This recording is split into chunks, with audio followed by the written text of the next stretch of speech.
Bonjour Shraga. Bonjour Michael. Alors cette semaine, donc, la Knesset est en vacances. Et est en vacances jusqu'au 17 septembre, jusqu'aux élections. Mais ne vous inquiétez pas, nous ne on sommes a pas en vacances. Plein de choses à vous raconter.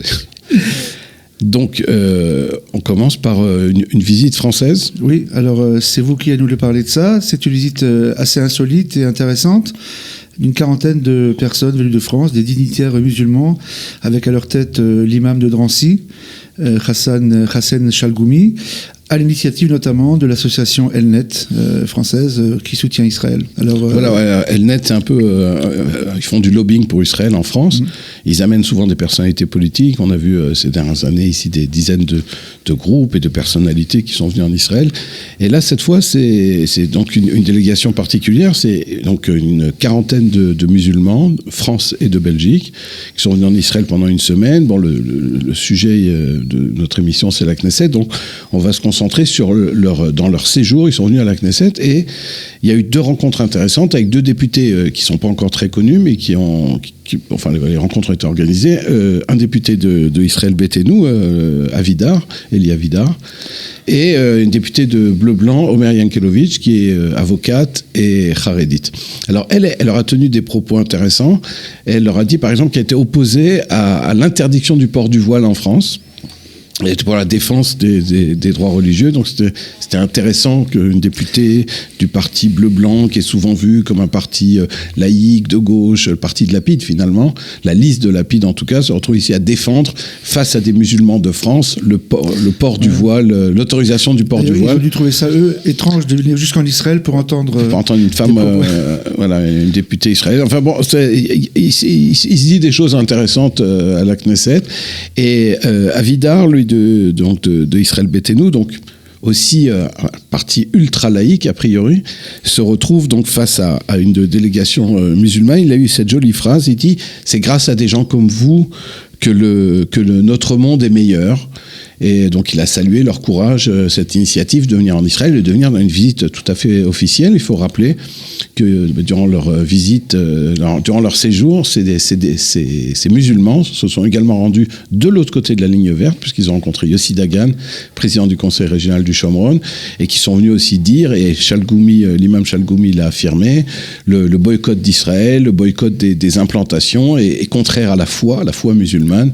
Et c'était un acte courageux qu'on salue. Et ce lien avec les parlementaires, même si ça se situe dans une période où il n'y a pas beaucoup d'activité avec la Knesset, c'était aussi, c'est pas tous les jours qu'il y a une délégation de musulmans européens en visite à la Knesset. Bien sûr, et puis vous parlez de cette visite en Samarie, il y a cette image assez extraordinaire de l'imam Chalgoumi assis à côté de Yael Shevar, la veuve du Rav Raziel Shevar, assassinée il y a un peu plus d'1 an. Et donc c'est des images assez symboliques. La visite aussi dans ça s'est passé à l'Assemblée nationale. Délégation du Shomron à l'Assemblée nationale. En France, mais aussi je crois qu'elle l'a rencontré aussi cette fois-ci. Et puis cette visite dans la zone industrielle de Barkhane où travaillent ensemble juifs et arabes, et vraiment les membres de la délégation ont été assez surpris par rapport à ce qu'ils entendent en France, de voir la bonne entente qui règne dans ces lieux de travail. Et finalement, c'est la paix depuis la base, quoi. C'est ça, la coexistence en tout cas. Ouais. Alors, la Knesset, donc, il va se passer des choses encore, mais beaucoup moins que dans une période normale. Mais avant que la Knesset prenne ses vacances, il y a eu un débat qu'on a trouvé intéressant autour de l'accessibilité du caveau des patriarches, la Maranta Marpella, pour les handicapés. Un débat, donc. Oui, c'est la Commission des Affaires étrangères et de la Défense qui est responsable de ces sujets-là, parce que c'est des sujets qui ne sont pas simples. Comme l'a dit le président de la commission, député Avi Dichter, il ne connaît pas d'autres endroits aussi importants qui connaissent un problème aussi important d'accessibilité, parce que c'est pas normal que des handicapés, juifs ou arabes d'ailleurs, ne puissent pas accéder au caveau des patriarches.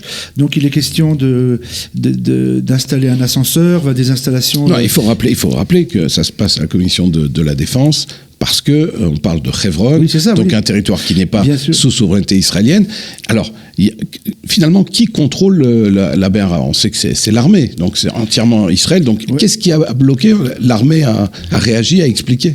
Alors, c'est pas seulement l'armée, il y a aussi l'administration civile, Judée-Samarie, il y a la ville de Hebron, et il y a aussi justement le Waqf, qui dépend, l'organe musulman qui dépend de l'autorité palestinienne.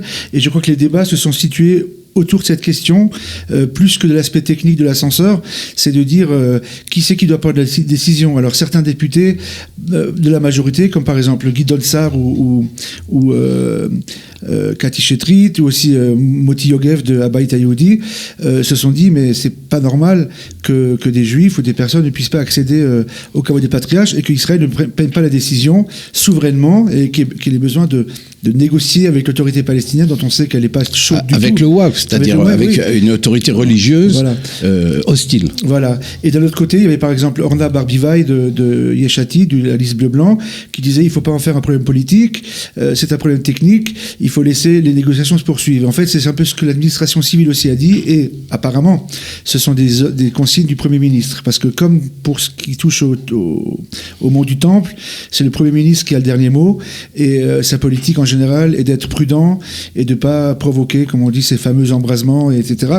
Donc, lui, il conseille, et donc les ordres, forcément, se donnent aussi à l'administration civile de finir, en tout cas, pour les 1 ou 2 mois qui viennent, les pourparlers avec le Waqf et la ville de Hebron. Mais sinon, il faudra prendre une décision, parce que c'est une question humanitaire, tout simplement. Enfin, plus de 50 ans qu'un des sites juifs les plus importants de l'histoire du peuple juif n'est pas accessible aux handicapés. Il y a beaucoup de marches, pour ceux qui connaissent, des dizaines de marches pour pouvoir arriver à cet endroit, donc très difficile d'accès. Et il faut rappeler qu'Israël est un pays à la pointe de l'accessibilité pour les handicapés, pour tous les monuments et les lieux publics. Et donc là, évidemment, c'est un léger retard, on va dire. En tout cas, en clôturant la séance, son président donc avait dit de Likoud s'est engagé jusqu'à la fête de Pessah prochain, il y aura un ascenseur au caveau des patriarches à la Meïrat HaMarpela. On le souhaite aux fidèles, juifs et musulmans.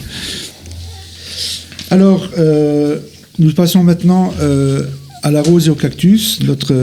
Avant ça, on parle de... C'est juste. La connaissance de la Knesset, et vous allez nous parler cette semaine des séances spéciales annuelles. Qu'est-ce que c'est ? Alors, ce qui se passe, c'est que donc, chaque semaine, on parle d'un aspect différent de la Knesset.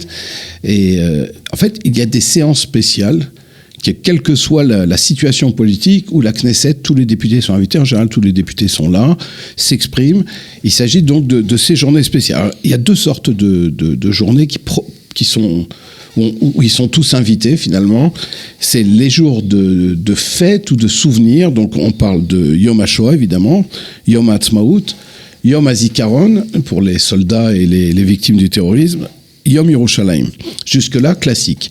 C'est des fêtes, des journées qui sont marquées par tout le pays. Il est normal que la Knesset fasse aussi organise des sessions spéciales, des séances dans lesquelles les députés de l'opposition comme de la majorité s'expriment autour du sujet, qui sont des sujets nationaux. Alors, la Knesset a rajouté 2 dates. En fait, 3 dates. Il y a une session spéciale lors de l'anniversaire de la Knesset. L'anniversaire de la Knesset qui est, vous le savez, Tou Bishvat, parce qu'elle a été fondée à Tou Bishvat en 1949. Et 2 autres dates, le Kaftet de novembre, le 29 novembre. Chaque année, la Knesset organise une séance pour marquer la date historique du plan de partage, donc le moment où les Nations Unies, le monde reconnaît autorise la création d'un État juif. Et le 9 mai, chaque année, la Knesset se réunit pour célébrer la victoire des Alliés. Alors évidemment, pour les Français, le 9 mai ne signifie rien, puisque en France, on célèbre le 8 mai. Mais en Israël, on célèbre le 9 mai, puisque le 9 mai, c'est la victoire des Russes, finalement, et c'est la date fixée par les Russes, c'est la date qui a été fixée par la Knesset. Par ailleurs, il y a les journées, il y a aussi des séances qui sont organisées suite à une loi de 1955, qui fixe que l'État doit organiser des cérémonies, et donc la Knesset notamment, mais pas seulement, à la mémoire des anciens présidents et premiers ministres défunts. Donc il y a évidemment une séance spéciale chaque année à l'anniversaire de la mort de Begin, de Ben Gurion, de Levi Eshkol, maintenant de Shimon Peres, Yitzhak Ben Tzvi, Golda Meir, on ne va pas les réciter tous. Et il y a 3 personnes en l'occurrence, qui ont également le droit à une séance spéciale. C'est Herzl, une fois par an, la Knesset se réunit pour marquer l'anniversaire d'Herzl. En l'occurrence, ça c'est en général l'anniversaire de la naissance d'Herzl qui est fixé comme date. Jabotinsky, donc le leader de la droite révisionniste, donc on va dire que cette date a été fixée des années après, en tout cas après la création de l'État et après que Ben Gurion, qui était son ennemi, son rival, ne soit plus Premier ministre. Et depuis 2001, après l'assassinat du ministre Rehavam Ze'evi par les terroristes palestiniens, il a été fixé aussi une fois par an une journée où la Knesset se réunit, une session spéciale d'hommage au ministre Rehavam Ze'evi, ministre donc, rappelons-le, assassiné durant ses fonctions dans un attentat palestinien. En fait, on se rend compte que l'aspect cérémoniel de la Knesset est très important aussi. Donc les députés sont astreints, je ne sais pas s'ils sont vraiment obligés d'y être, mais en tout cas, il y a beaucoup de séances en dehors du travail parlementaire, législatif, des séances plénières et de commissions. Il y a aussi beaucoup de faits, de choses à marquer, de dates à marquer, où la Knesset se doit de montrer quelque chose finalement aux citoyens. On n'est pas seulement là pour des raisons politiques, on est aussi là parce qu'évidemment, ce sont des consensuels. C'est le mot. Voilà. Maintenant, on peut passer à la rose et au cactus. Chaque semaine, donc, une rose, un cactus. Alors, on va commencer par deux roses. On commence par la rose. Alors, allons-y. Alors, ces deux roses, en fait, c'est la nomination de deux nouveaux ministres dans son gouvernement, dont il faut rappeler qu'il est intérimaire. Le gouvernement de transition. C'est les deux dirigeants de l'Union de la droite, donc le Rav Rafi Peretz, qui a été nommé ministre de l'Éducation. Ça, c'était plus ou moins prévu, annoncé. Et Bezalel Smotrich, qui a été nommé ministre des Transports. On sait qu'il désirait fortement, qu'il aspirait à devenir ministre de la Justice. D'ailleurs, il a dit, après sa nomination, je n'ai pas renoncé à ce rêve, mais enfin ça on verra après les prochaines élections. Et donc le Premier ministre leur a annoncé leur nomination. À noter aussi un beau geste de la part de Naftali Bennett, dont on sait que les relations avec les dirigeants du Habayit Hayoudi ne sont pas au beau fixe, c'est le moins qu'on puisse dire, qui a adressé des félicitations, qui a souhaité pleine réussite à Rafi Peretz, son successeur, et qui lui a rendu la politesse en disant vous me laissez un système éducatif de très bonne qualité, donc c'est peut-être l'amorce d'un rapprochement, en tout cas d'un réchauffement des relations. Quant à Bezalel Smotrich, fougueux comme il est, il a quand même refusé poliment au Premier ministre sa demande de ne pas créer trop de scandales d'ici les prochaines élections sur les questions des travaux d'infrastructure de transport le Shabbat. Il a dit je m'engage pas, je ferai le maximum. Une rose avec sursis. Voilà, une rose avec sursis. En tout cas, bon, c'est deux nominations qui sont importantes et intéressantes. Quant au cactus, il concerne malheureusement une tragédie qui s'est passée en Israël dont tout le monde parle actuellement. Voilà, alors donc on ne va pas revenir sur les détails. Il s'agit donc du viol d'une fillette de 7 ans par un Palestinien. Donc cette semaine, on a appris que donc, un Palestinien avait été inculpé pour ce crime particulièrement sordide.